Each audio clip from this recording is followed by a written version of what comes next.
there was a fan boycott, and I remember that. And it pretty much led to Chris Klein leaving the organization. Will Kuntz is now in the organization calling the shots. The next guy on that chopping block was Greg Vanney, and he wasn't in good standing or good favor with the fans. They were ready to give up on him. Greg Vanney preached that this was a brotherhood, a team, that he needed time, trusted these players, because the model for the LA Galaxy was you go out and you get the international superstar. You go out and you get David Beckham, Steven Gerrard, you get Robbie Keane. Robbie Keane kind of ran the show for a few years. You get these players, you know, you get... They won trophies. Those teams won. Yes, yeah, correct. You get even though you get a Zlatan, you know, you get this Chicharito, you get the name brand, and he's like, no, I need players that I can trust to help me win. And he does things his way and completely turns it around. You mentioned it. They were leading the West practically all year. It was 1-2-3, 1-2-3. They were there all year. They didn't lose the West until the final day, decision day, to their own doing. And something like that where they can't pick up a vital win or vital results against a Houston on decision day, most teams, that would affect them mentally going into the playoffs. It didn't affect them. They came out stronger out of the gates. They believed in the way they played, because this was a situation where a lot of teams changed the way they played in playoffs. New York, an example. New York said, we got to go to a line of 5. We've got to be grittier, harder to play against. We can't just go full press. We have to be somewhat in a low to mid block. We've got to change our style, change our ways. The guy said, no. We don't change for anybody. We are who we are. We're going to have the ball. We've got players that are very potent in the offensive side. We are who we are. And they trusted that process. And to lose one of their key players. And lost one of their, and still said, we're going to be this team. Which is a big, I have a lot of respect for that. Yes. I just want to add one more thing. This is not a knock on anybody, but Here comes the knock. We asked the question when Inter Miami was eliminated from the competition. How bad was this for Major League Soccer? Right? And we said, well, yeah, this is the biggest ticket, right? This is Messi, Suarez, Busquets.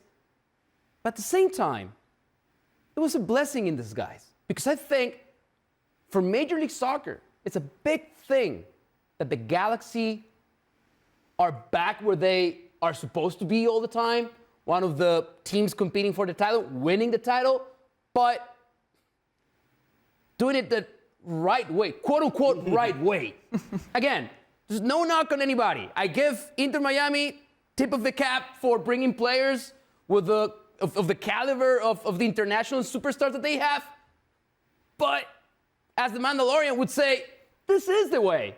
This is the way you win in this league. The right way is any way you can get to lift that cup. That's the right way. But the reality of things is the Galaxy, sans Inter Miami, for obvious reasons. If you can take Inter Miami out of the equation, for obvious reasons, Messi and friends, take them out of the equation.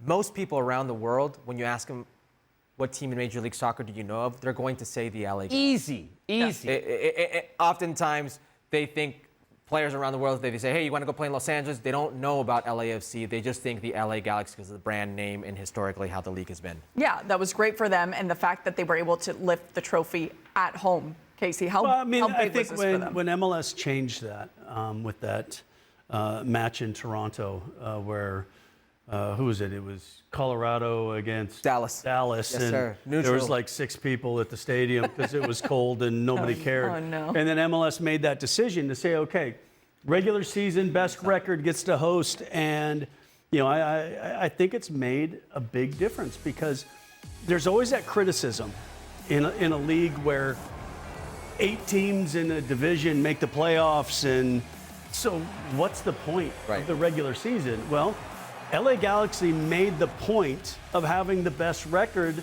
to win the match at home. Mm-hmm. You know, look, MLS final in Seattle when,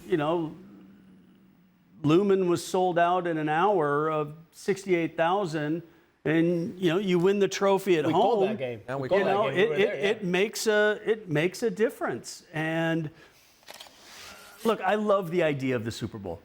Of course, you've got this neutral site but we're not there yet.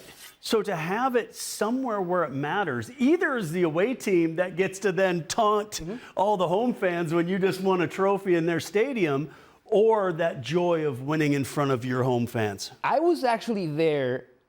It was not Lumen Field; it had a different name when the Galaxy lost the title against Real Salt Lake. Yeah, in if I'm not 2009. Was it called Quest? Yeah. 2009. It was CenturyLink. at the CenturyLink. time. Yeah. CenturyLink in 2009. Yeah. That was my first time covering an MLS Cup right final. And first of all, that was the David Beckham team. Yeah. I think he missed the penalty. Nick Raimondo, that day. MVP performance. Correct.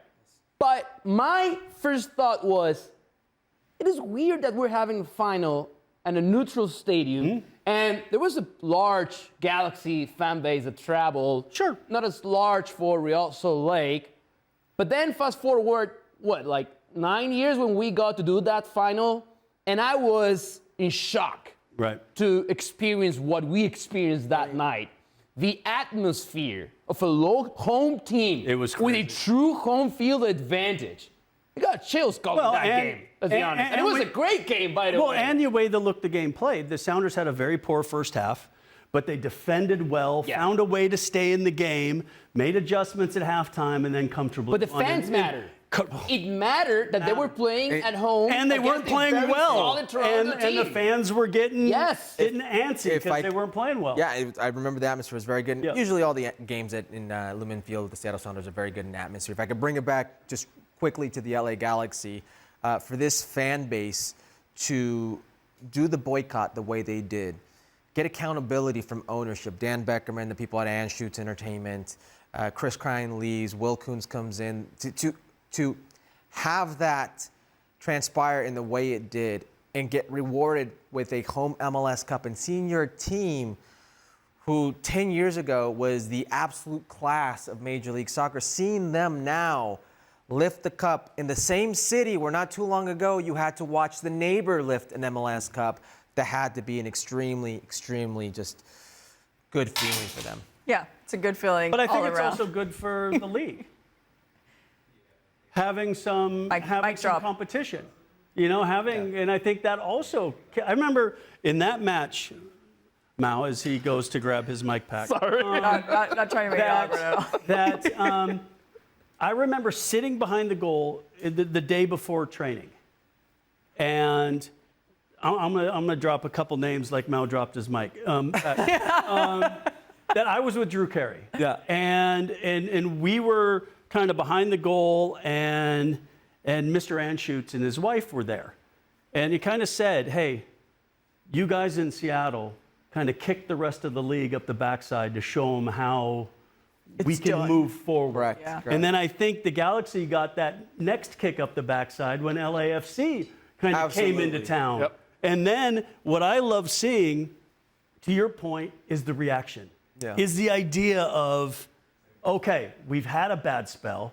We're going to change this. We're going to get competitive again, and we're going to raise a trophy. And I think it's, again, it's, I would have a really, really hard time protesting anything that Mr. Anschutz has done for my team because of How fundamental he's been what to the league. he has done. I mean, his name's on the trophy. Well, and his name's on the trophy because there would be no league without Mr. Anschutz. Yeah, of course. And so, but in the end, the reward came.